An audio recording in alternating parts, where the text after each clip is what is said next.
الله الرحمن الرحیم. مسئلہ تسویۃ الصفوف شروع دیجی پوری تاسو ته تمهیدی بنیادی خبری ذکر شوی. نن راځو هغه حدیث 15 احادیث په دې باب کې هغه ذکر کوو کوم چې د صفونو د سید کولو په حواله سره احد کتابونو کې ذکر دي. دې باب کې بیان ساتي چې کلم د صفونو په حواله سره خبره راشي. ابو داود شریف بکلا وهي مخی تاګه کې روایتو کې تفصیل د نور کتابونو کې روایت اجمالاً ذکر شوی دي، دي کې تفصیلاً ذکر شوی دي. ابو داود شریف په حواله سره 15 احادیث ول تلاوت کوو، به مخ کې زو باغی باندې بحث کوو ان شاء الله العزیز. بسم الله الرحمن الرحیم. نمبر 1 ابو داود شریف جلد 167 باب تسویۃ الصفوف.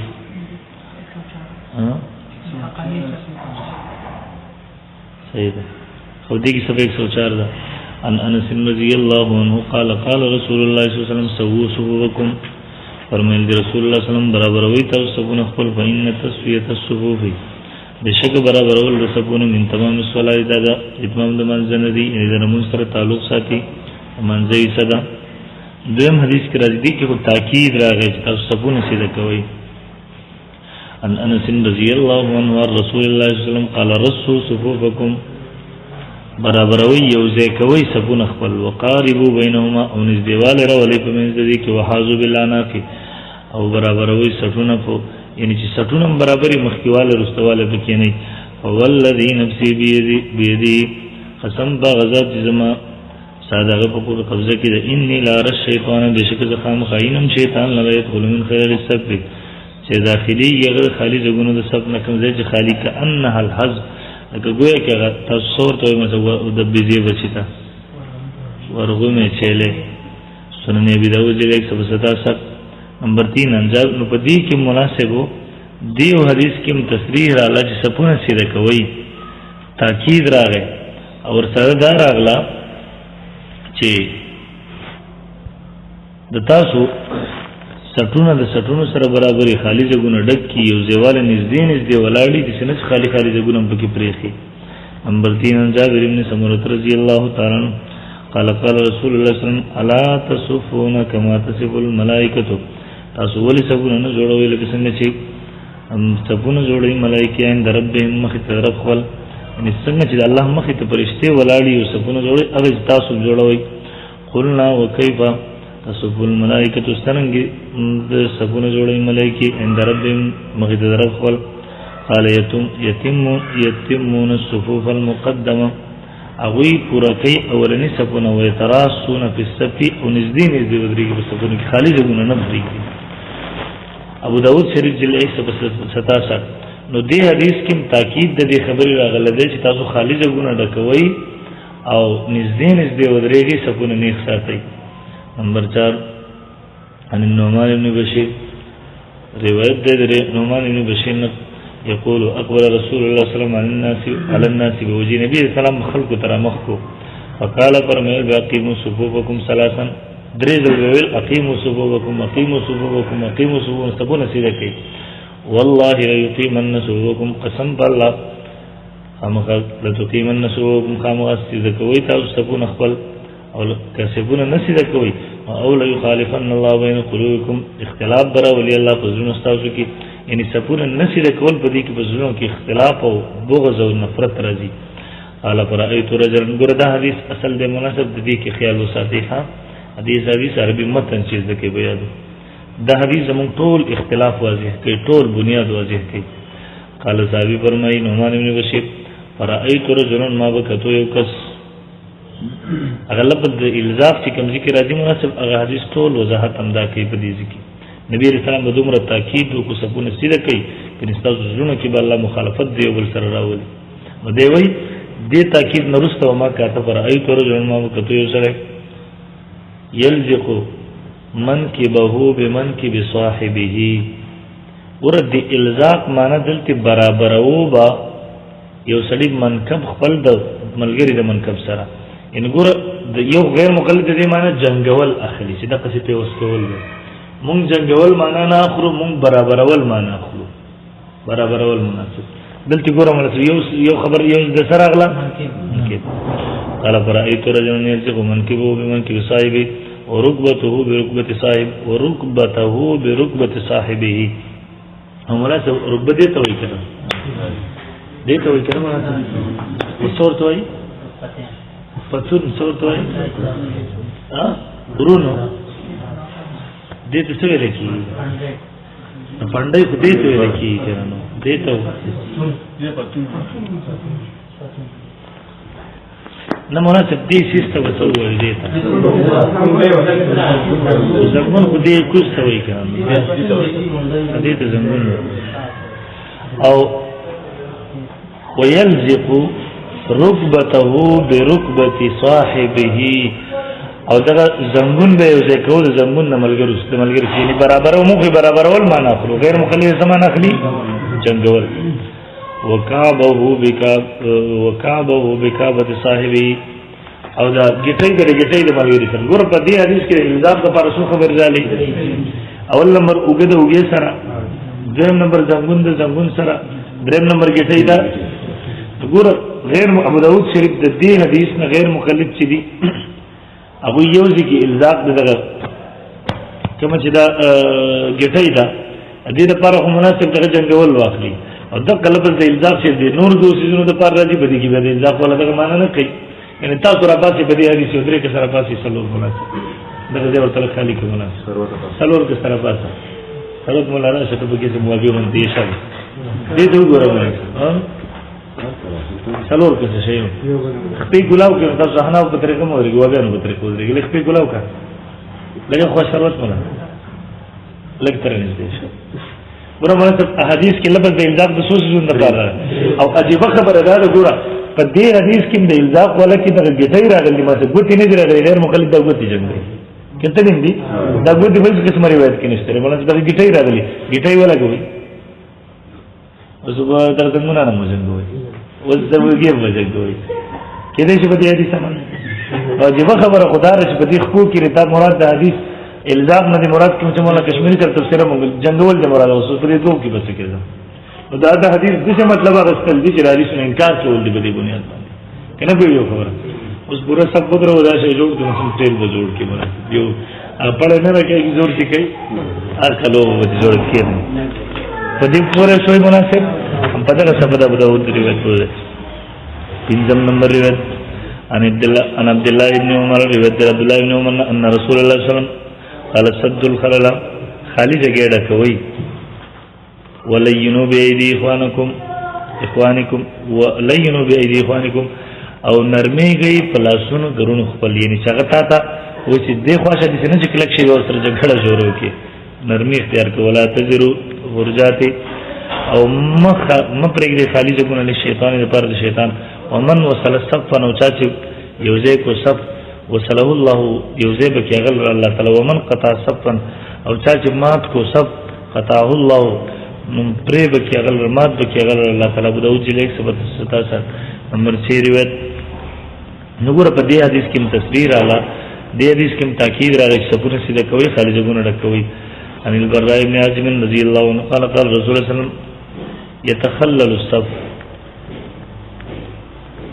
يتخلل الصف من ناحيه لا ناحيه يمسو صدورنا ومناكبنا نبی صلی الله علیه وسلم ګور خلال معنا دا مناسب دغه سی په دې لاس باندې به دغه سی په دې دا شوس کسان ولاړ کنه په دې لاس باندې به دغه سی له کول لاسونو باندې به خلال کوو بقایده دغه سی به دغه کوو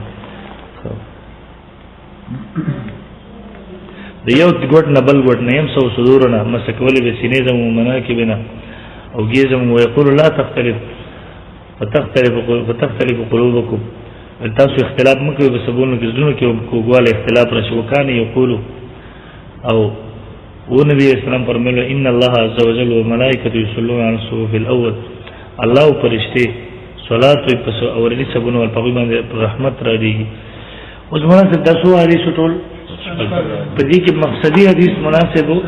سلورم نمبر د جدا تاسو یادي دا ټول اختلاف واضح کوي مقصد نمبر 1 خپل ملاوان نه سم مراد ده حدیث نمبر 3 کې په سبونو کې په خپل منځ کې یو ځای کېدو حکم دی اند نږدې ودرېدو حکم دی نږدې ودرېږي او په حدیث نمبر 4 کې د اوګو او د ګیټو او د پندو د ملاوهلو حکم دی رسول جنو دلته درې الفاظ استعمال شوي تراس په لغت کې ردی معنی د یو څه دبل څه سره ملاوال او یو ځای کول. نمبر 2 الصاق، نمبر 3 الزاق. د دې دواړو لفظونو معنی په لغت کې ملاوال او جنگول، لیکن په دې حدیثو کې دا لغوي معنی هرگز مراد نه ده چې مانځي کې یو بل سره نږدې شي او ګیره وګو سره پندې د پندو سره او ګټې د ګټو سره وزنګوي. که چېرته دا معنی مراد شي نو منځنه بچین او سکون او خشوع او ختم شته او سم ترتیب جوړ کوسو او په سکون کې به دکې شروع شي او د جګړې کیفیت به شروع شي او په حدیثو به عمل کلی تور ترک شي. ځکه چې دا کې دی نه چې په سب کې لس کسان ولاړی او ګیر او ګو سره ګټې د ګټو سره پندې د پندو سره وزنګي او ودري. د لغوي معنی پیش نظر دې حدیثو باندې سره عمل کې دی نشي. غیر مقلدین کولای شي مشاهده دی او خیمون ته مشاهدن دی مونږ ته وخی تاسو ما یو درې را پاسو وي څلور وسمو ته مناسب. نو د اختیار غیر مقلدین د خپل ګوتې او د ګوتو سره ملاوي، لیکن ګټې د ګټو سره نه ملاوي. هان کې حدیث کې کعب او بکعب الفاظ راغلي جو د ګټو د ګوتو سره د ملاولو ذکر حدیث د ګوتو سره د لګولو ذکر حدیث کې نشته مناسب. نو غیر مقلدین په دې روایت کې بکعب او بکعب نه مطلب داخلي چې ما ویل مناسب چې ګټې د ګټو سره جنگول. هان کې د غلط د الزاق د وګو د پندو لپاره امر راغلی کې یلجکو من کې به بمن کې صاحب ورکبته برکبت صاحب وکعبه بکعب صاحب. دا حدیث تیر شو کنه بدو جلیک سبا زدا سر دلته کعبه بکعب عطف د مخ کې باندې. نو کعبه بکعب معنا جنگول یعنی جنگول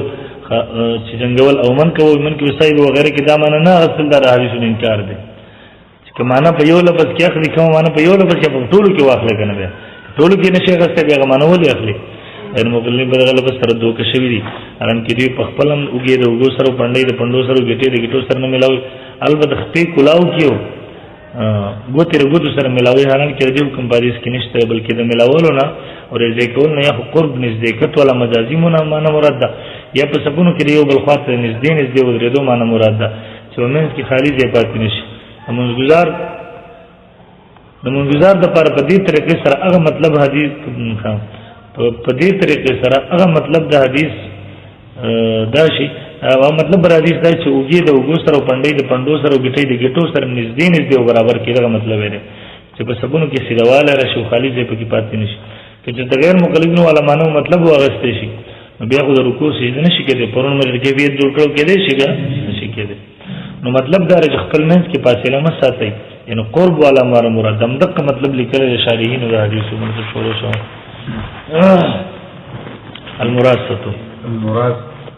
المراد نوعان الاولى ان يكون بها